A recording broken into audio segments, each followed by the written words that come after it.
He's trying to. I got a reprieve. I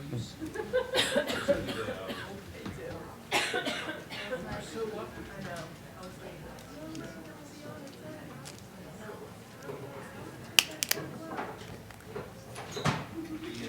Before you go, and then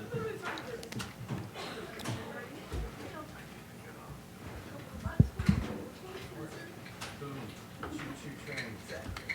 One car here, there we go. Yeah. Oh, it's not in there?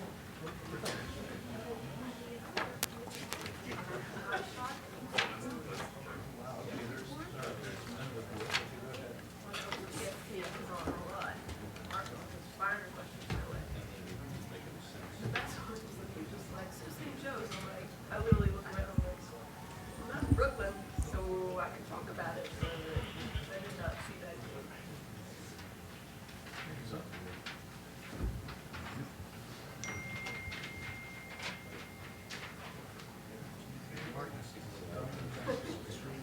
It's a question like, you know, why did you on this road and finally got back on track? Who's going first? Winning team first. Yeah, driving down the highway, I don't know where we're going with this. Oh, my God. This is going to be Villanova's 7th trip to the finals. They're 2-4 in the finals, and their 2nd straight trip. They also went in 81 and 82 consecutively in the finals.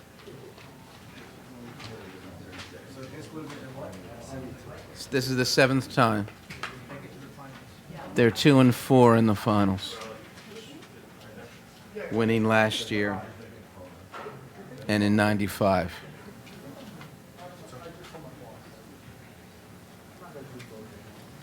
Nice move.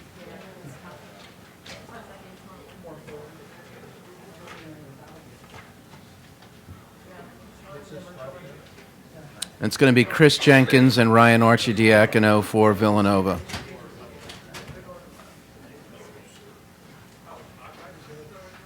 Wasn't it? You liked it.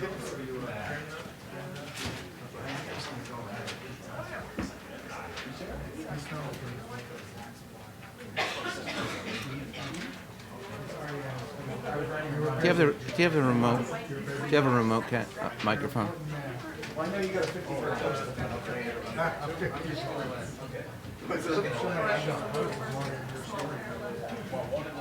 Yeah, it might be actually. When's the Bills' first post? We're like a 6 o'clock. That was really fun. Do we cover the BSA? I don't know. It's on. Okay. All right. And again, we have the ASAP transcription service, and we're going to try to use a boom mic a little bit, but we ask that you say your questions loudly so they can hear.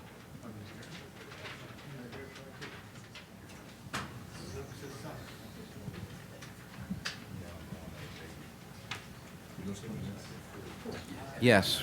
Ryan Archidiakono and Chris Jenkins with Coach Jay Wright.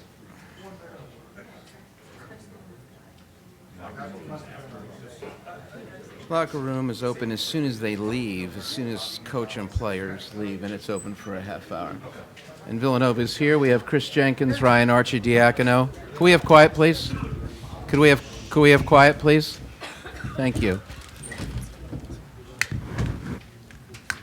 Is Coach coming?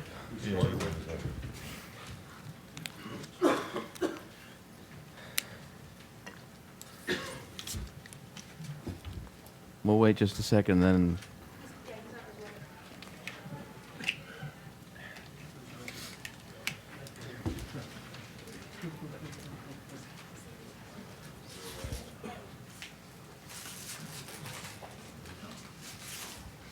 Coach Jay Wright.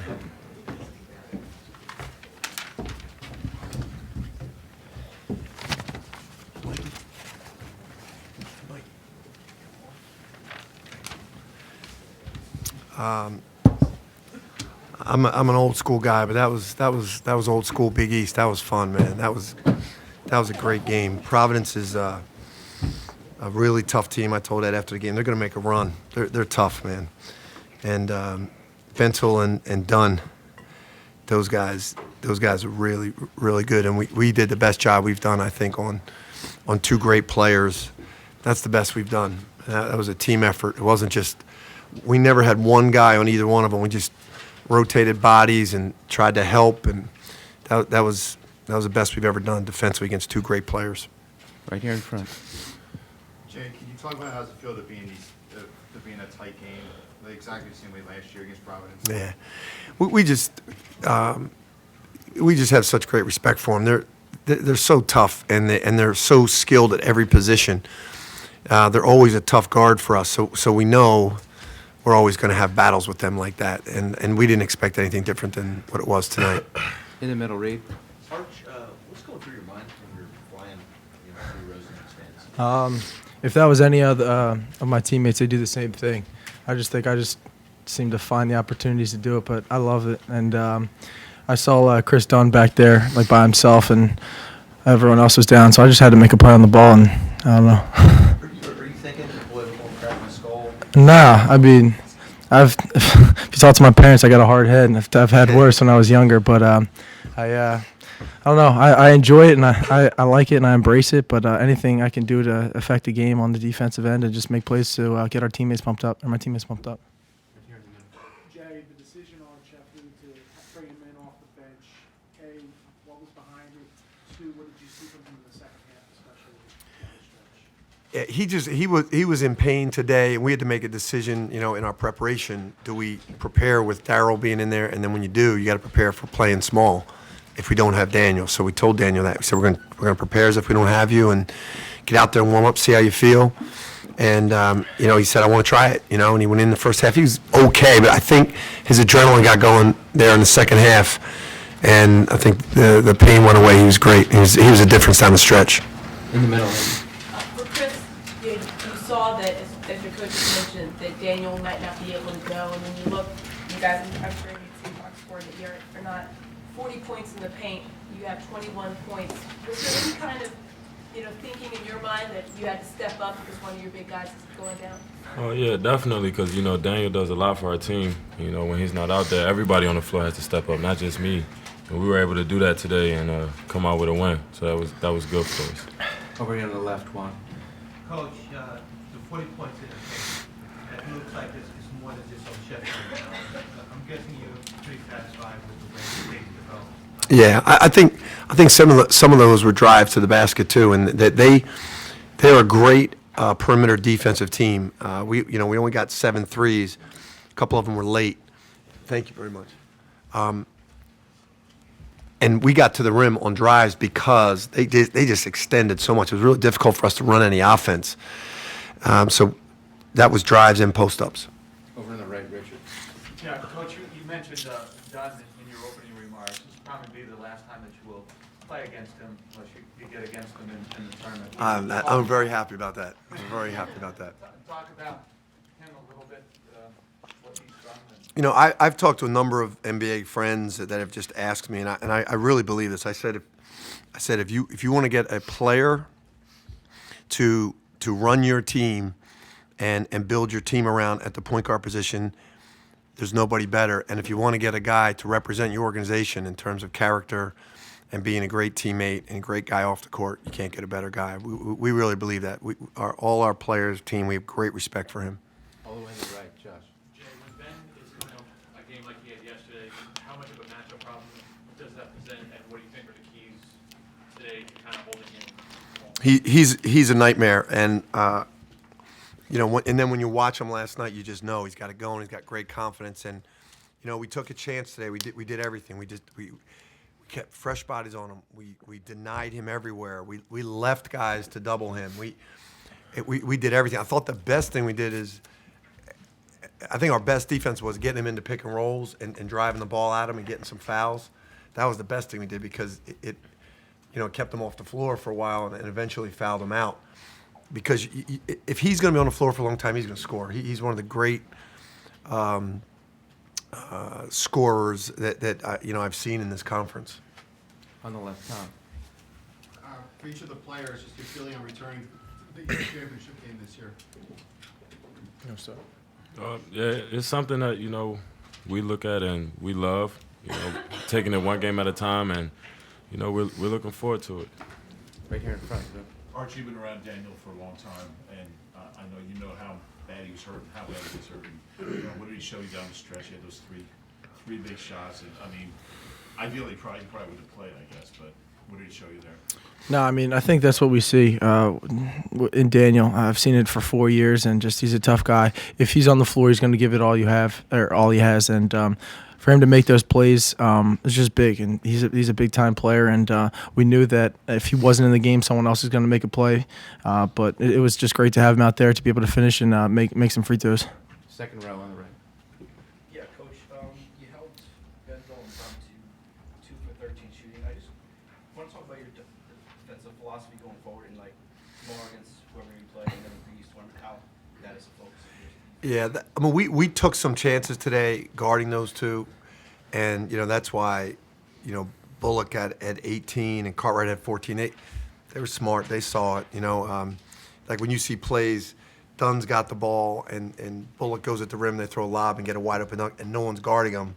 It looks pretty bad, but we just took some chances to just try to prevent those two from having monster games. Like I said, I thought we did a great job on Dunn. We had all kinds of bodies on him. We had 5 different guys guarding him, and then I thought going at Bento offensively was probably the best thing we did. And I have no idea what we'll do tomorrow until I see who we play. On the left. Right. Archie, coming into the game, obviously Coach Wright had a strategy to take on Dunn and Bento. What were you guys saying to each other as players to stop them? Just do what we do and do what was on the scouting report. We played them many times, or the last 3-4 years, so we know what to expect. But we just had to defend him with 5 guys, make sure he wasn't able to see space. And like Coach said, we kind of took some risks on the defensive end and kind of left a couple people open, and they got open threes. But if Dunn wasn't getting going, that was our strategy. 2 more. Terry. Chris, you went to Daniel down the stretch there again. What did you see that he was in a mismatch and had any advantage down there, even though he was limping? Great play call by Coach. We came out the huddle. Coach said to play, and we were able to execute it down the stretch. Last question, Rich. Jay, what goes through your head and your heart when you see Archie soar into the stands? And as an old school Big East guy, is it fair to call him an old school Big East guy? Definitely. That's, he grew up watching. That's all he knows. He grew up in Philly watching Villanova basketball, watching Alan Ray and Randy Foy, and that's, I've said this. It's like a kid growing up in Indiana watching Indiana basketball. That's and so I really don't think anything of it. He does it in practice every day. He does. It's nothing. He did it in high school. He did it before he came to Villanova. So I love it. Villanova, thank you. Thank you, guys.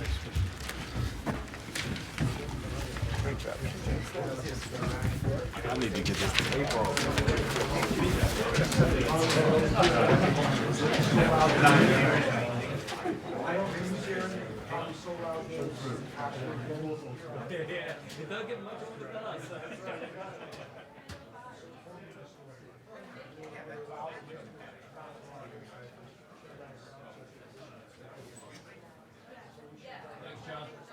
All right. So the session tickets for tomorrow night will be at the table outside. Yeah, and I can give you some too. I'll try to just give you one later. I just couldn't remember.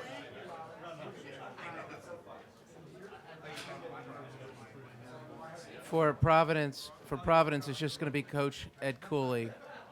Just Coach Ed Cooley.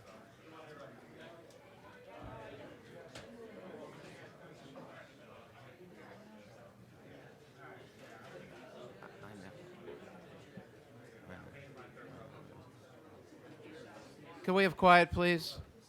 Could we have quiet, please? Thank you.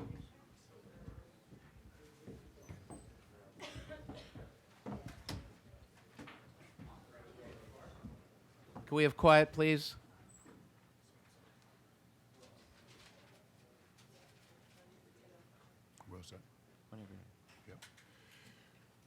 Yeah, very emotional in our locker room right now. Guys are very disappointed. First, I'm really, really proud of our group. I thought we played really, really hard. I thought we played with a purpose. We had opportunities. I think the difference between the two teams today was veteran composure, especially down the stretch. I thought we made a lot of critical mistakes that they capitalized on, and give them credit. That's the team that we had critical lack of composure mistakes with some of our young guys on the floor. Obviously the foul trouble both ways controlled the game. Not having been in the game for basically the whole game, we're a different team when he's not. But in saying that, I thought our team gave us a chance to not just, play, but to win the game.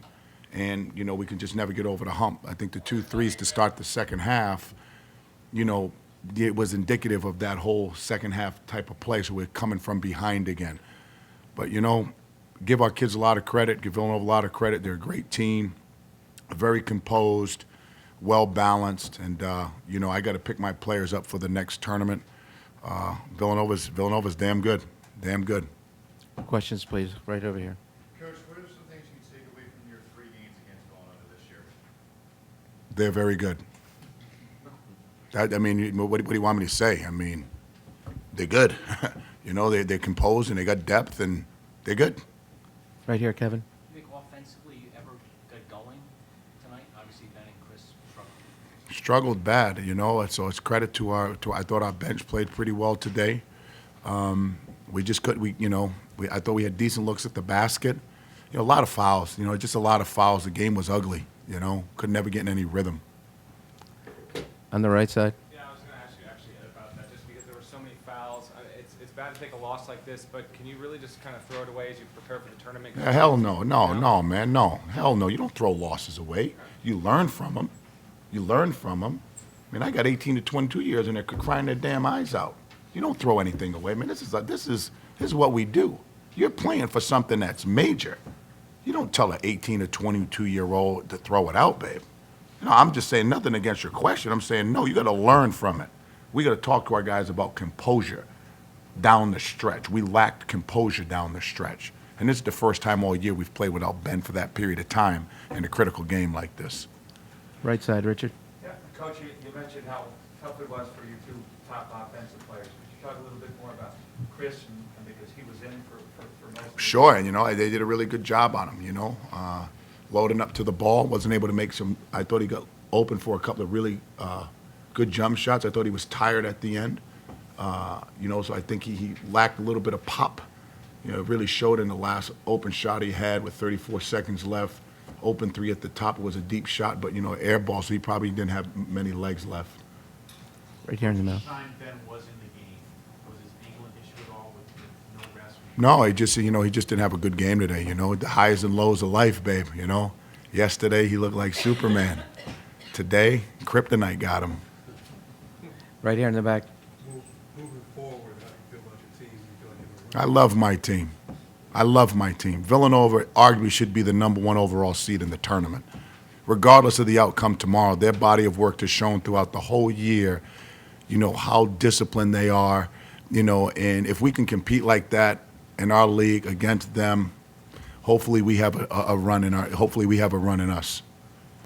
On the right, Josh.